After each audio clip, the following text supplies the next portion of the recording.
Hello welcome guys, start spin channel में आपका बहुत बहुत स्वागत है। तो आज हम बात करने वाले हैं एक वायरल स्क्रीनशॉट के बारे में, जिसको लेके सुपरवाइज़र एग्ज़ाम जो है उसको लेके ये कहा जा रहा है कि इसमें भी सीट बिक चुकी है। तो क्या है उस वायरल स्क्रीनशॉट की सच्चाई, जो कि मैं आज आपको बताने वाली हूँ। तो क्या कुछ दिनों से आपने देखा होगा एमपी में काफ़ी सारे फर्जीवाड़े सामने आ रहे हैं। हाल ही में मध्य प्रदेश कांस्टेबल पुलिस परीक्षा का जो फर्जीवाड़ा सामने आया है, तो उसने सबको बहुत चौंका दिया कि आजकल तो ऑनलाइन एग्ज़ाम होते हैं, कांस्टेबल जैसे एग्ज़ाम में अगर फर्जीवाड़े हो सकते हैं तो फिर महिला पर्यवेक्षक भी ईएसवी द्वारा कराया जाता है, तो इसमें भी हो सकता है। फिर कुछ दिन बाद एक किसी ग्रुप में एक स्क्रीनशॉट सामने आता है जिसमें लिखा रहता है कि एक सीट की जुगाड़ हो गई है।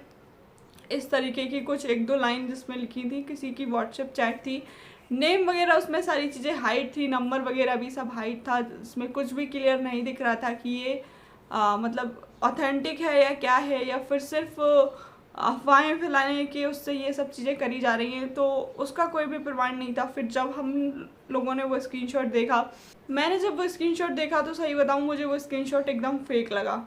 क्योंकि जहाँ तक ये है, कोई भी अगर इस तरीके की चीज़ें करता है, फर्जी तरीके से अगर जॉब लेना चाहता है, तो वो कभी भी सामने आकर नहीं बोलेगा। व्यक्ति इतना चालू हो सकता है कि वो सीट खरीद सकता है, तो वो कभी भी अपनी पोल खुद नहीं खोलेगा कि खुद किसी से व्हाट्सएप चैटिंग पे आके ये बोलेगा कि मैंने एक सीट खरीद ली है। तो इस तरीके की अफवाहें हैं ये सब, ऐसा कुछ नहीं है। अगर ऐसा फर्जीवाड़ा हुआ होगा तो वो फिर पुलिस के द्वारा वो होगा, मतलब उजागर होगा, जैसे कि कांस्टेबल वाला हुआ है। इस तरीके से तो मुझे नहीं लगता ये सारी चीज़ें उजागर होती हैं। चाहे पटवारी घोटाले की बात करो या फिर कांस्टेबल वाले की बात करो, सारी चीज़ें फिर जब ज्वाइनिंग के टाइम आते ही तब उजागर हो जाती हैं। तो देखते हैं, अभी तो मेरे हिसाब से तो वो फर्जी है। उन सब चीज़ों पर ध्यान नहीं देना चाहिए। हो सकता है कि ये मानसिक रूप से किसी को परेशान कर दे, ये सारी चीज़ें हो सकता है। किसी के कम ज़्यादा नंबर हो, सिलेक्शन ना हो, तो उसको ऐसा लगे कि फर्जीवाड़े की वजह से नहीं हुआ है। जब तक हमको किसी ऑथेंटिक सोर्स से कुछ जानकारी नहीं मिलती है, तब तक हमको यकीन नहीं करना चाहिए। तो इसलिए उस स्क्रीनशॉट पे कोई भी ध्यान ना दे। काफ़ी मैंने देखा, काफ़ी ग्रुप्स में वो आजकल चल रहा है सुपरवाइज़र को लेके। तो जो भी होगा रिज़ल्ट, पहले रिज़ल्ट आने देते हैं, रिज़ल्ट का वेट करते हैं। जैसे ही रिज़ल्ट आएगा तो मुझे लगता है कट ऑफ और जो सारी चीज़ें आएंगी उसके हिसाब से सारी चीज़ें अपने आप सामने आ जाती हैं। कोई भी चीज़ छिपी नहीं रहती है। पटवारी घोटाले में भी हमने देखा था किस तरीके के से सारी चीज़ें कुछ दिनों में ही सामने आ गई थी। तो अगर इस तरीके की चीज़ होगी तो ज़रूर सामने आई है। रिज़ल्ट जल्दी आने वाला है, जून के लास्ट तक रिज़ल्ट आ जाएगा, सारी चीज़ें पता चल जाएंगी कैसा क्या होने वाला है, क्या हुआ है।